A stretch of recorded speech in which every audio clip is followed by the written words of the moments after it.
When you're working with clients, do you notice that approach anxiety is a big issue? And if so, how do you help them overcome it? I would honestly tell him that he needs to think about, like, what is it that's stopping him? What are those immediate thoughts that stop him?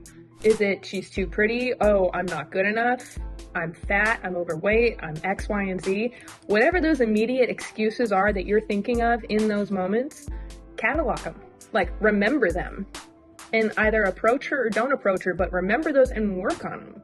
Because those are the things that are going to keep haunting you. If you're overweight and it makes you insecure to approach beautiful women, you either need to accept the fact you're overweight or you need to work on it. Get into a program, go to the gym, start eating better, stop making excuses. So what I tell guys most, especially on our boot camps, is when you're walking up to her and you're scared, what is it you're afraid of? Is it that she's going to say no?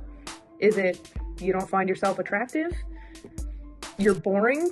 What is it? What's your insecurity that's stopping you from just talking to someone nicely? And then work on it. A lot of men, it's the rejection. They're terrified of being rejected.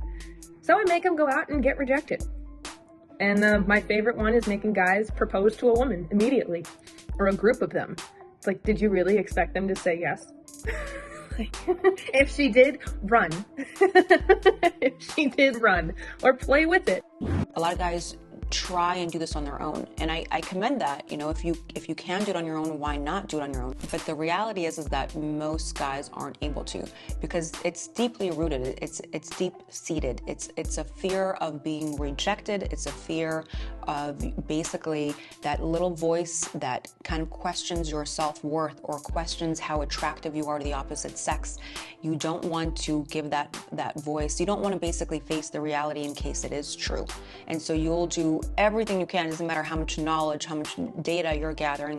You'll do everything you can to avoid having that voice be confirmed. So most of the guys, they need guidance. They need guidance, and depending on the severity or depending on what the particular anxiety is, there's a lot of different things, whether it be exposure, whether it be support, but there's a ton of things to help guys, even the ones that have the worst of anxieties.